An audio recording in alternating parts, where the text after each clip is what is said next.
नमस्कार, मैं डॉक्टर छाया सोनी, सहायक आचार्य, शिक्षा संकाय काशी हिंदू विश्वविद्यालय। स्वयं पाठ्यक्रम के हिंदी भाषा एवं अध्यापन विधा के मॉड्यूल संख्या 2 जिसका शीर्षक है भाषा अधिगम एवं शिक्षण शास्त्री विश्लेषण, और आज की व्याख्यान संख्या 7। और आज का जो व्याख्यान का शीर्षक है शिक्षण शास्त्र का संप्रत्यय एवं क्षेत्र। आज का व्याख्यान शिक्षण शास्त्र का संप्रत्यय एवं क्षेत्र पर केंद्रित है, और इसके अंतर्गत जिन बिंदुओं पर हम लोग चर्चा करेंगे वे बिंदु इस प्रकार से हैं: परिचय, शिक्षण शास्त्र का अर्थ एवं परिभाषा, शिक्षण शास्त्र के घटक, शिक्षण शास्त्र का क्षेत्र, निष्कर्ष। आइए बात करते हैं कि जब हम शिक्षण की बात करते हैं तो उसमें शास्त्र शब्द जुड़ जाता है, और जब हम भाषा की बात करते हैं तो भाषा किसी भी विषय को समझने समझाने का एक माध्यम है। तो जब हम भाषा के शिक्षण की बात करते हैं तो एक जो शिक्षण शास्त्र है वो किस प्रकार से, कौन सी प्रक्रिया, कौन सी विधि प्रविधियों का प्रयोग किया जाएगा, उन सब के बारे में बात करती है। तो भाषा अधिगम को प्रभावित करने वाले कारकों का विश्लेषण मूल रूप से शिक्षण शास्त्र से जुड़ा हुआ है।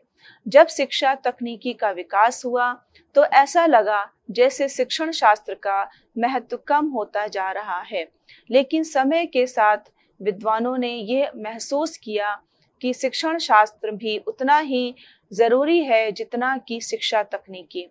वास्तव में देखा जाए तो शिक्षा तकनीकी शिक्षण शास्त्र की ही एक उपज है। कहने का तात्पर्य यह है कि भाषा अधिगम को प्रभावित करने वाले जब कारकों का विश्लेषण किया जाता है तो शिक्षण शास्त्र उससे जुड़ा हुआ हमको प्राप्त होता है। जैसे जैसे तकनीकी का विकास हुआ तो ऐसा अनुभव होने लगा कि शिक्षण शास्त्र का महत्व अपने आप कम होता जाएगा, परंतु वास्तविकता इससे इतर निकली, और तकनीकी का विकास होने से शिक्षण शास्त्र का महत्व कम नहीं हुआ। वास्तविकता ये हुई कि शिक्षण शास्त्र का महत्व उतना ही है जितना कि तकनीकी का है, और ये भी कहा जा सकता है कि जो शिक्षा तकनीकी है वो शिक्षण शास्त्र की एक उपज है। 1960 के दशक से पहले शिक्षा के क्षेत्र में शिक्षण कला या शिक्षण शास्त्र के बारे में अधिक बातें होती थीं, लेकिन इसके बाद शिक्षा तकनीकी ने तेजी से जगह बना ली और 1980 के दशक के अंत तक इसका महत्व बढ़ गया। लेकिन समय के साथ शिक्षण शास्त्र की ओर दोबारा ध्यान गया, और इसका ये तात्पर्य नहीं हुआ कि शिक्षा तकनीकी का महत्व घट गया, बल्कि अब दोनों का साथ साथ महत्व समझने की बात होने लगी। ये दोनों भिन्न जरूर हैं, लेकिन इनमें आपस में एक गहरा संबंध है। इन्हें एक दूसरे का पर्याय नहीं माना जा सकता, बल्कि इनकी गहराई से समझ हमें भाषा अधिगम से जुड़े कारकों को समझने में मदद करती है। इसलिए भाषा सीखने के संदर्भ में शिक्षण शास्त्र का उल्लेख आवश्यक हो जाता है। कहने का तात्पर्य यह है कि 1960 के दशक से पहले जब हम बात कर रहे थे तो शिक्षण कला या शिक्षण शास्त्र के बारे में अधिक बातें होती थी, उसके महत्व के बारे में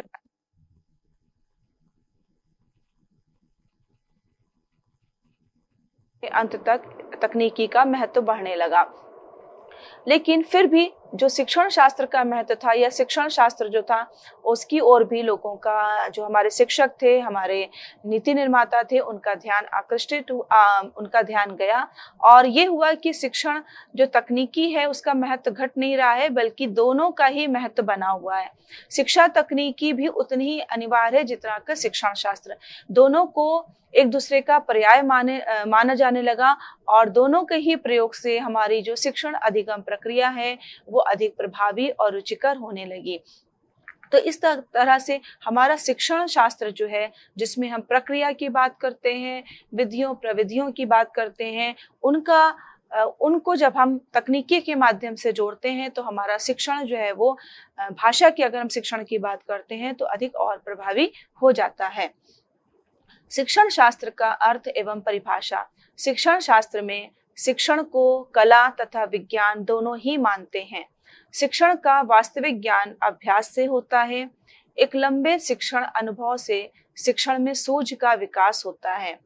शिक्षा शास्त्र शब्द संस्कृत के शिक्षा और शास्त्र विज्ञान या शास्त्र से मिलकर बना है। यह शिक्षा की विधि, प्रणाली और अध्यापन पद्धतियों का विवेचन करता है। इसमें शिक्षक और शिक्षार्थी के बीच की अंतःक्रिया, पाठ्यवस्तु का ज्ञान और शिक्षण के उद्देश्य निर्धारित किए जाते हैं।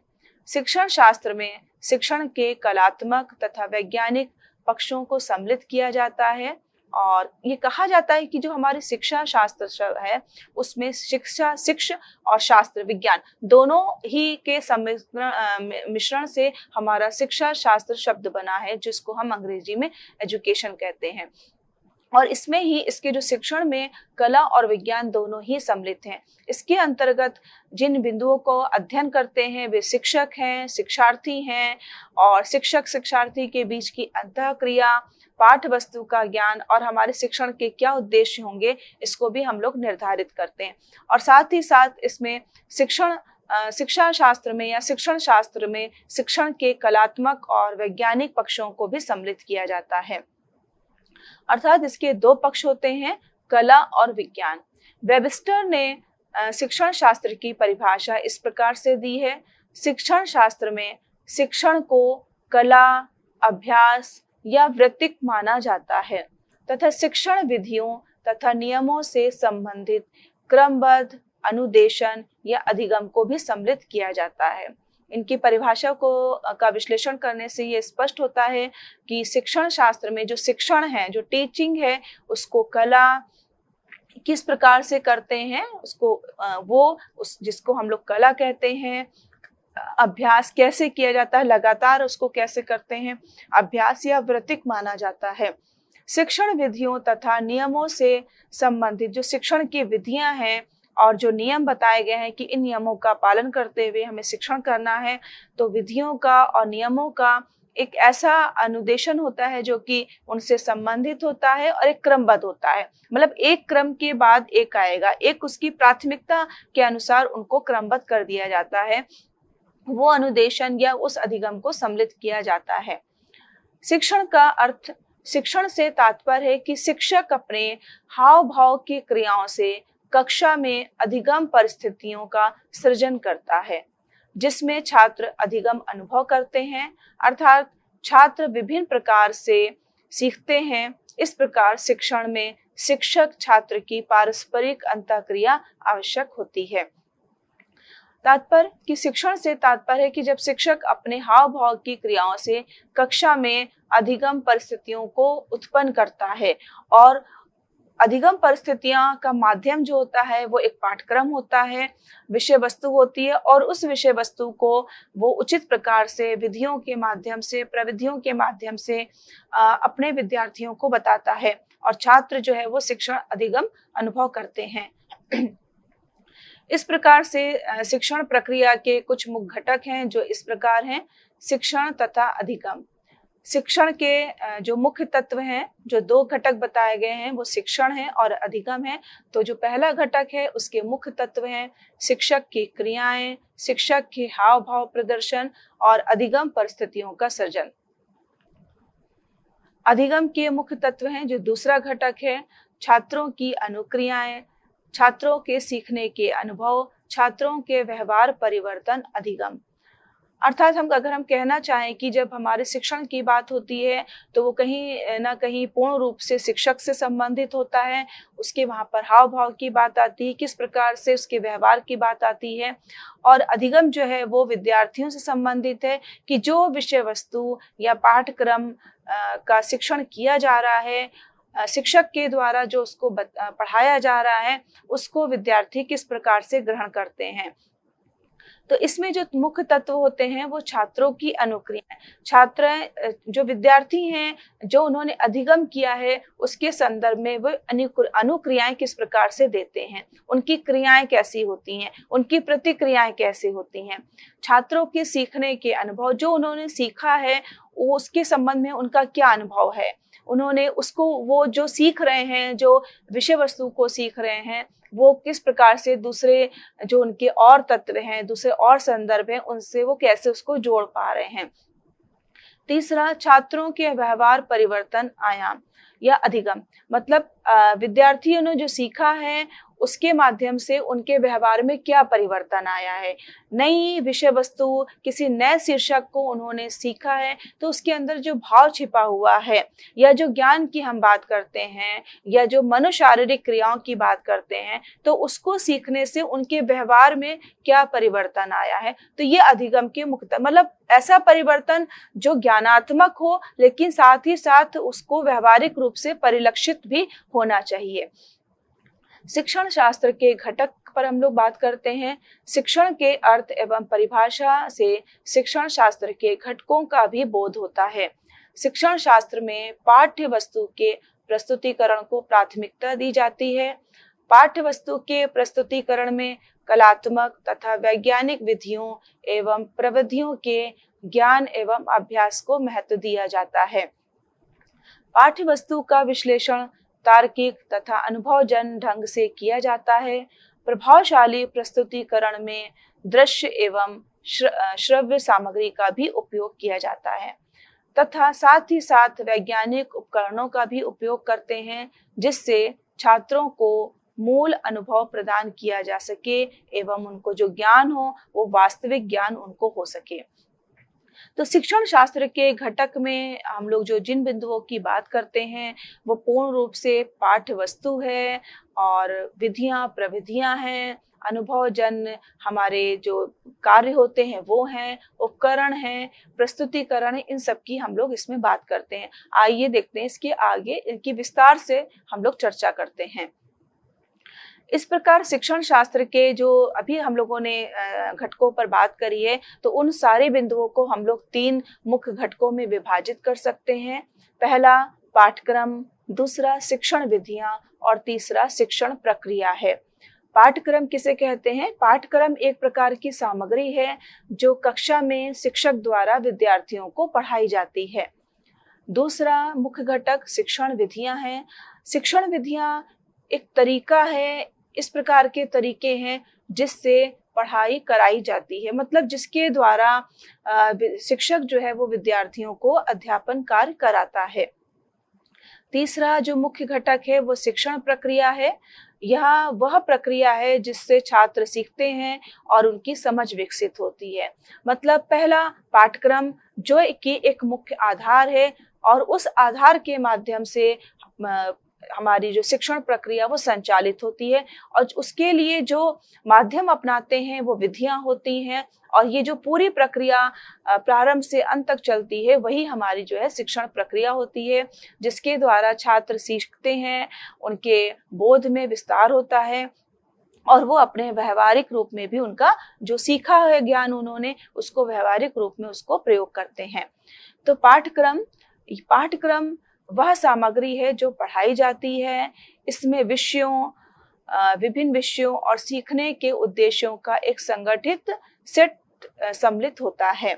पाठ्यक्रम सीखने की प्रक्रिया की दिशा निर्धारित करता है। शिक्षण विधियां ये वह तरीका है जिससे अध्यापन किया जाता है और इन विधियों में जो हम लोग बात कर सकते हैं कि किसका प्रयोग करते हैं, उसमें व्याख्यान, चर्चा, समूह चर्चा, कार्य परियोजनाएं या अन्य शिक्षण गतिविधियां भी हो सकती हैं। व्याख्यान के माध्यम से चर्चा कर सकते हैं, समूह चर्चा कर सकते हैं और प्रोजेक्ट कार्य भी दिए जाते हैं या अन्य जो हमारी विषय वस्तु के अनुसार गतिविधियां लगती हैं कि इनका प्रयोग हमें अपने अध्यापन करते समय करना चाहिए, तो उन गतिविधियों का भी प्रयोग किया जा सकता है। शिक्षण विधियां छात्रों को सीखने के लिए सामग्री प्रदान करती हैं।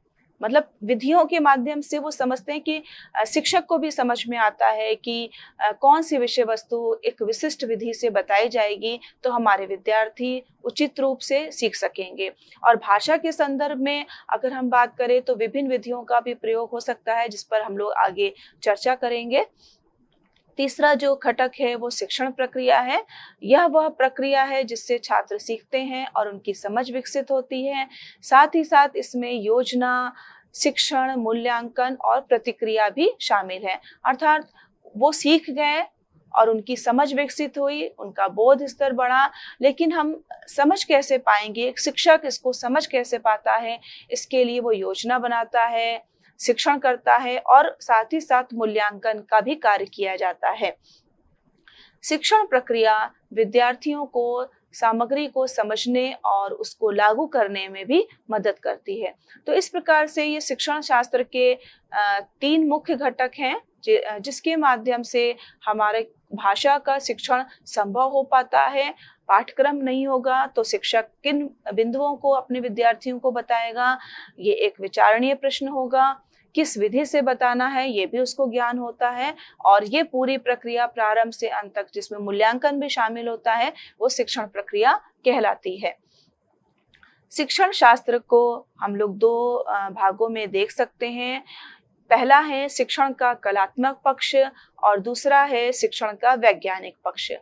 शिक्षण का कलात्मक पक्ष में जो हम लोग बात करते हैं वो है शिक्षण कौशल, विधियां और प्रविधियां। दूसरा भावात्मक एवं ज्ञानात्मक, जिसमें बात आती है अभिवृत्ति, विश्वास, मूल, प्रतिबद्धता। तीसरा कलात्मक पक्ष है तार्किक विश्लेषण करना। अगला कलात्मक पक्ष है शिक्षण जन्मजात होते हैं, और उसके बाद सौंदर्य परक आकलन की भी बात की जाती है। अब शिक्षण के वैज्ञानिक पक्ष को अगर हम देखें तो सर्वप्रथम बात आती है निरीक्षण तथा अनुभव करने की, उसके बाद अभ्यास करना आव्यूह और आयामों की, फिर है अनुभव जन विश्लेषण। ज्ञानात्मक पक्ष क्रियात्मक पक्ष, शिक्षक व्यवहार का भी मापन किया जाता है, साथ ही साथ शिक्षक व्यवहार में सुधार की भी बात होती है। तो इस प्रकार से शिक्षण शास्त्र के 2 पक्ष हो गए, कलात्मक और वैज्ञानिक पक्ष। जो कलात्मक पक्ष है वो शिक्षण कौशल, जो 4 प्रकार के शिक्षण कौशल होते हैं कि किस प्रकार से शिक्षण का कार्य हमारे कक्षा में संपादित किया जाएगा, विधियां क्या होंगी, प्रविधि, उन विधियों को भी प्रभावी बनाने के लिए जो हम लोग उपयोग करते हैं वो प्रविधियां कहलाती हैं। भावात्मक पक्ष हमारी अभिवृत्ति कैसी है, हम किस पर विश्वास करके कार्य कर रहे हैं, किसको मूल्य दे रहे हैं। तार्किक विश्लेषण, विषय वस्तु के संदर्भ में तार्किक विश्लेषण कैसा किया जा रहा है। साथ ही साथ कला की, कुछ कहा जाता है कि ये कला है, ये अपने आप शिक्षकों में रहती है। तो ये भी एक बिंदु है कि शिक्षक जो है वो जन्मजात होते हैं और वो विधियों प्रविधियों को सीखते हैं अपने प्रशिक्षण के दौरान, लेकिन साथ ही साथ वो कक्षा में समय के अनुसार और आवश्यकता अनुसार नए विधियों प्रविधियों और तकनीकों का प्रयोग भी कर लेते हैं। वैज्ञानिक पक्ष में जब हम निरीक्षण की बात करते हैं, कक्षा के निरीक्षण की बात करते हैं, जो सिखाया गया है उस संदर्भ में विद्यार्थियों का निरीक्षण करना, उनके अनुभवों को साझा करना, उनके अनुभवों को प्राप्त करना कि कैसा उनको अनुभव प्राप्त हो रहा है। साथ ही साथ जो सिखाया जा रहा है उसका किस प्रकार से अभ्यास कराया जाएगा। ज्ञानात्मक पक्ष क्या होगा, और जो ज्ञान उन्होंने प्राप्त किया है वो क्रिया के संदर्भ में हमारे सामने कैसे आता है। शिक्षक का व्यवहार किस प्रकार का है, वो एक मतलब मध्यम श्रेणी का व्यवहार है या विद्यार्थियों के अनुसार विभिन्न विद्यार्थियों के संदर्भ में वो व्यवहार जो है परिवर्तित हो जाता है, और उन व्यवहारों का मापन भी करते हैं। साथ ही साथ उनके व्यवहारों में सुधार की भी बात की जाती है। शिक्षण शास्त्र का क्षेत्र, शिक्षण शास्त्र के क्षेत्र में शिक्षण के कलात्मक और वैज्ञानिक दोनों ही पक्ष शामिल हैं, जो कि अभी हम लोगों ने एक चित्र के माध्यम से, एक चार्ट के माध्यम से इसको देखा है। पहला क्षेत्र पाठ्य वस्तु का तार्किक तथा अनुभवजन्य विश्लेषण तथा उसके तत्वों को सीखने के क्रम में व्यवस्थित करना है। पाठ वस्तु का तार्किक और अनुभवजन्य विषय, जो पाठ वस्तु है उसको तार्किक रूप से प्रस्तुत करना, उसके जो विभिन्न तत्व हैं, किन तत्वों को पहले पढ़ाया जाएगा और किन तत्वों को बाद में पढ़ाया जाएगा, सीखने का क्या क्रम होगा, इसको भी व्यवस्थित किया जाता है। शिक्षण की विधियों का ज्ञान एवं अभ्यास एवं उपयोग, जो शिक्षण की विभिन्न विधियां हैं उनका शिक्षक को ज्ञान होना चाहिए, अभ्यास करना चाहिए, और कहाँ पर किस प्रकार से इसका उपयोग होना चाहिए इसके बारे में भी पता होना चाहिए। शिक्षण की प्रविधियों का ज्ञान एवं उपयोग एवं अभ्यास की भी बात होती है। शिक्षण के सूत्रों का ज्ञान एवं उपयोग एवं अभ्यास की बात हो रही है, मतलब विधियों का भी ज्ञान हो, उसका अभ्यास भी करा जाए और उसका उपयोग कहाँ पर हो। साथ ही साथ जो प्रविधियां हैं, जो सूत्र हैं, शिक्षण जो सूत्र की हम लोग बात करते हैं, ज्ञात से अज्ञात की ओर, आपके विश्लेषण से संश्लेषण की ओर हम लोग बढ़ने की बात करते हैं, पूर्ण से अपूर्ण की ओर बढ़ने की बात करते हैं। तो इन सब का कहाँ पर हम किस प्रकार से प्रयोग करेंगे, इसका ज्ञान भी होगा हमारे शिक्षक को, और इसका अभ्यास भी, कि व्यवहारिक रूप में जब हम अपने शिक्षण के दौरान अपने कक्षा में इसका हम किस प्रकार से प्रयोग कर पाएंगे, तो इसका उसको अभ्यास भी होना चाहिए। ये हमारे क्षेत्र के अंतर्गत आता है। शिक्षण के प्रति अभिरुचियों, अभिवृत्तियों तथा मूल्यों का भी विकास। शिक्षण वृत्ति के प्रति जवाबदेही एवं प्रतिबद्धता का विकास। जो शिक्षक ने एक शिक्षण वृत्ति चुनी है, तो उसके प्रति वो किस प्रकार से प्रतिबद्ध है, समयानुसार और विषय वस्तु के अनुसार विद्यार्थियों के संदर्भ में वो पूर्ण ईमानदारी से अपना शिक्षण कार्य कर रहा है। शिक्षण की सहायक सामग्री, जिसमें दृश्य श्रव्य सामग्री सम्मिलित होती है, उसका ज्ञान और उसका उपयोग करने का कौशल। शिक्षण की प्रक्रिया में अनुभव, अंतर्दृष्टि का भी विकास करना। शिक्षण से संबंधित मानकों तथा आचार संहिता का अनुपालन करना। छात्रों के हितों का सदैव ध्यान रखना एवं उनको सुरक्षा के भाव की अनुभूति कराना। छात्रों में सुरक्षा के भाव विकसित करना और प्रस्तुतिकरण से सुरक्षा भाव विकसित करना। ये कुछ उनके शिक्षण शास्त्र के क्षेत्र हैं जो कि हमारे छात्रों से भी संबंधित हैं, कि जब हम शिक्षण का कार्य करते हैं तो छात्रों के हितों को भी ध्यान रखते हैं, वो किस प्रकार का अनुभव कर रहे हैं उसको भी ध्यान रखते हैं, और जो सिखाना चाह रहे हैं, जो नियम है, आचार संहिता है, मानकों के अनुसार भी हम कार्य करने की बात करते हैं। इस प्रकार से देखें तो शिक्षण शास्त्र के क्षेत्रों को 3 पक्षों में विभाजित कर सकते हैं: शिक्षण शास्त्र का ज्ञान, शिक्षण शास्त्र का अभ्यास और शिक्षण शास्त्र का भावात्मक पक्ष। शिक्षण शास्त्र का जो ज्ञान है उसके अंतर्गत बात करते हैं पाठ्य वस्तु का ज्ञान, अर्थात इसको हम विषय सामग्री कहते हैं, कि जो ज्ञान की जब बात आ रही है तो किस पाठ्य वस्तु के माध्यम से विद्यार्थियों को किस विषय वस्तु का ज्ञान उनको दिया जा रहा है, विषय सामग्री क्या है। शिक्षण शास्त्र पाठ्य वस्तु का ज्ञान होना चाहिए। पाठ्य वस्तु के ज्ञान के अंतर्गत आता है किस प्रकार से हम उनको ज्ञान देंगे उस विशिष्ट पाठ्य वस्तु का। शिक्षण विधियां होंगी, शिक्षण प्रविधियां, शिक्षण सूत्र और शिक्षण सामग्री। ये 4 उसके बिंदु होते हैं जिसके माध्यम से पाठ्य वस्तु का ज्ञान अपने विद्यार्थियों को कक्षा में दिया जाता है। शिक्षण अधिगम का मूल्यांकन, जो अधिगम कार्य किया गया है, विद्यार्थियों ने जो सीखा है उसका मूल्यांकन भी करना। शिक्षक का वृत्ति ज्ञान, शिक्षक ने एक शिक्षण को अपने वृत्ति के रूप में चुना है तो उसके क्या नियम होते हैं, उसके क्या मूल्य होते हैं, इसके भी ज्ञान की बात यहाँ पर आती है। शिक्षक की भूमिका एवं उत्तरदायित्व, शिक्षक की कक्षा के संदर्भ में, अपने विद्यार्थियों के संदर्भ में, और एक शिक्षक के रूप में उसकी क्या भूमिका है, क्या उसके उत्तरदायित्व है जिसका वो निर्वहन पूर्ण रूप से कक्षा में या अपनी वृत्ति का जो सेवा दे रहा है उसके दौरान वो करता है। शिक्षक के कर्तव्य एवं कार्य, उसके कर्तव्य क्या हैं, समय अनुसार अपने कर्तव्यों का वो निर्वाह कर रहा है कि नहीं कर रहा है, ये हमारे शिक्षण शास्त्र के ज्ञान के अंतर्गत आता है। दूसरा जो अंग है वो शिक्षण शास्त्र का अभ्यास है। पहला, प्रस्तुतिकरण के लिए पाठ्य वस्तु के तत्वों को तार्किक क्रम में व्यवस्थित करना। जो प्रस्तुतिकरण करना है पाठ्य वस्तु का, तो उनके तत्वों को तार्किक क्रम में व्यवस्थित करना, एक इस तरह के क्रम में व्यवस्थित करना जिसको कि हम तर्क के आधार पर पूर्ण सही सिद्ध कर सकते हैं। शिक्षण विधियों का समुचित एवं प्रभावी ढंग से उपयोग करना, जो शिक्षण विधियां हैं या प्रविधियां हैं उनका समुचित उचित प्रकार से और प्रभावी तरीके से जब विषय वस्तु को कक्षा में संपादित किया जाता है तो उसके दौरान विधियों या प्रविधियों का उचित प्रकार से प्रयोग कर पाना। साथ ही साथ सूत्रों का भी विषय वस्तु के अनुसार और विद्यार्थियों की जो व्यक्तिगत विभिन्नता है उनके अनुसार हम शिक्षण सूत्रों का भी प्रयोग कर सकें। भाषाई कौशलों एवं शिक्षण कौशलों का समुचित उपयोग करना, भाषाई कौशल सुनना, बोलना, पढ़ना, लिखना ये है, तो इनका समुचित रूप से उपयोग किया जा सके। और जो शिक्षण कौशल हैं, किस प्रकार से संपादित करना है विशिष्ट विषय वस्तु को, इसका भी उचित प्रकार से ज्ञान होना चाहिए और इसका अभ्यास होना चाहिए।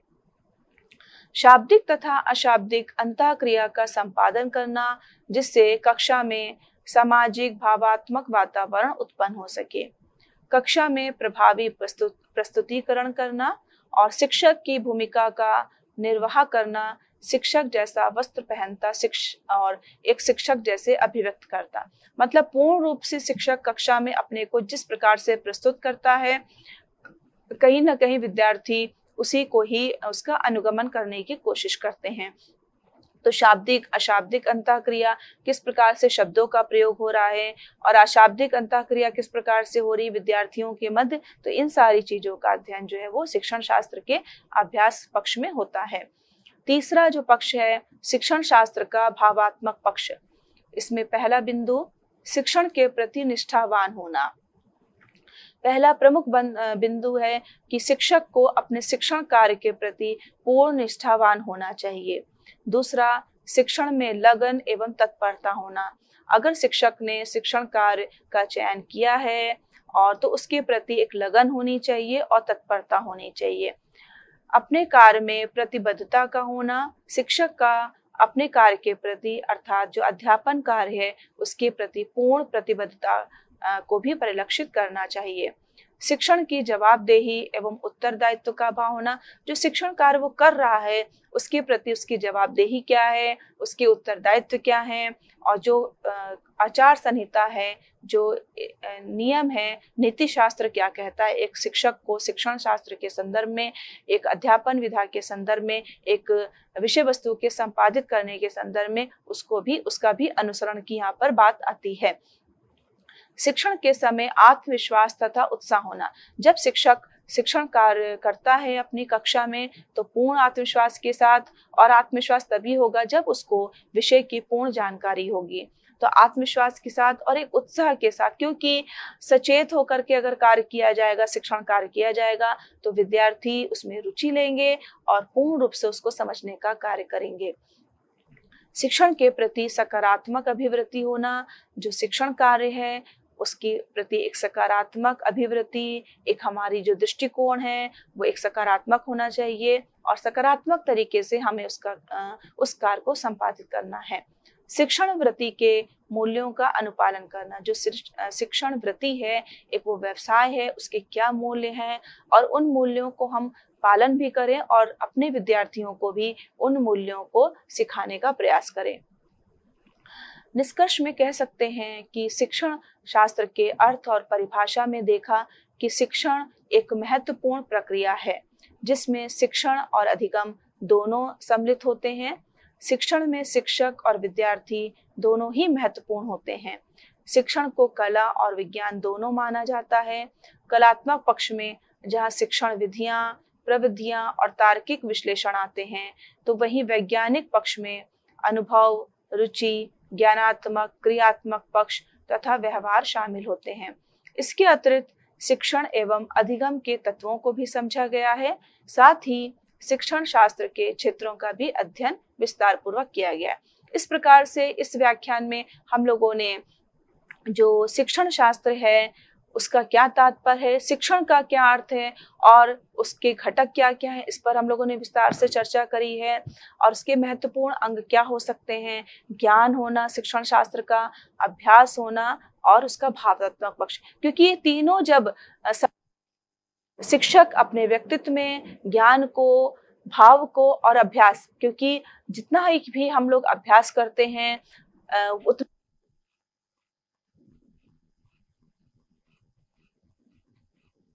करना चाहिए अपने शिक्षण के संदर्भ में भी, विषय वस्तु के संदर्भ में भी। तो हम एक शिक्षक, एक ऐसे शिक्षक के रूप में सामने आएंगे वास्तव में विद्यार्थियों के लिए, विद्यार्थियों भविष्य में एक के रूप में हो। तो इस प्रकार से व्याख्यान पूर्ण रूप से शिक्षण उनके और शिक्षक की जवाबदेही, ईमानदारी, उत्तरदायित्व से संबंधित था। व्याख्यान के लिए सार्थक। धन्यवाद।